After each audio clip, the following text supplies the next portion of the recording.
ఉద్దేశించి మాట్లాడడానికి వచ్చారు. వారికి సాధారణంగా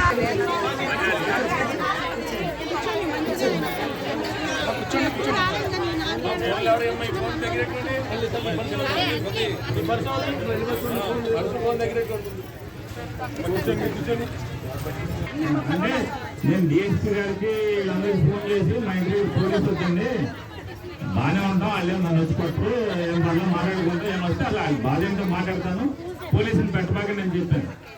చెప్పాక ఊరికి అసలు ఎంతమంది వస్తారు ఏంటని టీకే ఏమైనా అరేంజ్ చేద్దామని ఆవిడకి ఫోన్ చేస్తే మన సర్కిల్ మన హరిబాబు మా ఇతను మాట్లాడండి మా రఘురాం మాట్లాడి అమ్మ ఎంతమంది వస్తారు ఎన్నింటికి వస్తారు అడగమంటున్నారు అని చెప్పారు. అట్లా కాదు మేము రావడం ఏమి కాదు, ఆయన ఏమో వస్తాడేమో కనుక్కోమన్నారు. వాళ్ళు రమ్మంటే వస్తా ఎందుకు రానన్నా, వస్తానన్నా దాని ఏంటని మాట్లాడదామని వచ్చాను. ఇబ్బందులు ఉన్నాయి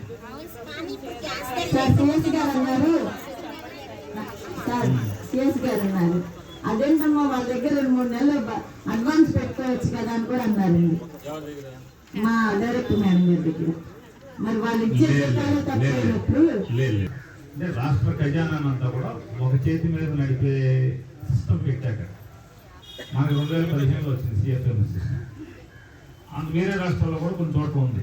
ఈ సిఎఫ్ఎంఎస్ సిస్టమ్ అంటే సెంట్రలైజ్ అంటే ఎవరి దగ్గర డబ్బులు ఉండేవారు అన్నీ ఒకే ఖజానాలో ఉంచి దాన్ని నడుపుతూ ఉంటారు. సిఎఫ్ఎంఎస్ సిస్టమ్ వచ్చిన తర్వాత మీ డైరెక్టర్ దగ్గర డబ్బులు ఉండటం అనేది జరగదు.